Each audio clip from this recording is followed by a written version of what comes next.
વાત હવે સુરતની કરીએ, જ્યાં પત્ની પીડિત પતિ માટે પ્રદર્શન કરવામાં આવ્યું છે। પુરુષો માટે એક કમિશનની રચના કરવાની માંગ કરાઈ છે। બેંગલુરુના એન્જિનિયરે પ્લેકાર્ડ પ્રદર્શન કર્યું હતું। પ્લેકાર્ડ સાથે પ્રદર્શન કરવામાં આવ્યું હતું। મહિલાઓના અધિકારોના દુરુપયોગનો મુદ્દો તેણે ઉઠાવ્યો હતો અને જાહેર રસ્તા ઉપર પ્લેકાર્ડ લઈને જે પત્ની પીડિત પતિ છે તેમના હકની તેણે માંગ કરી હતી।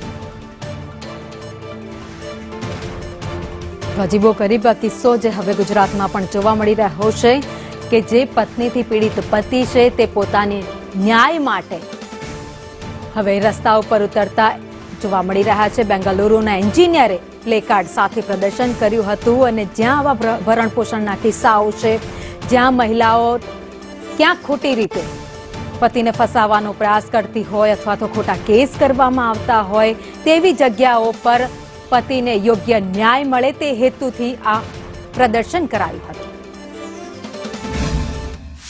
अतुल सुभाष करके जो एक विक्टिम था जिसने फेक केस की वजह से आत्महत्या की है 9/12 को, ठीक है, तो हम उसके खिलाफ प्रदर्शन कर रहे हैं कि उसको न्याय मिले और पुरुषों के लिए भी एक सही कानून बने। आज की तारीख में ऐसा हो रहा है कि कई सारी महिलाएं फेक केस कर रही है पुरुषों पे, जहाँ पे ये साबित भी हो जाता है कि ये केस एक गलत केस किया गया था, तो भी न्याय में उनके लिए कोई भी दंड का प्रावधान नहीं रखा गया है। तो हम ये चाहते हैं, हमारी संस्था ये चाहती है कि पुरुषों के लिए भी एक आयोग बने और हम पुरुष लोग भी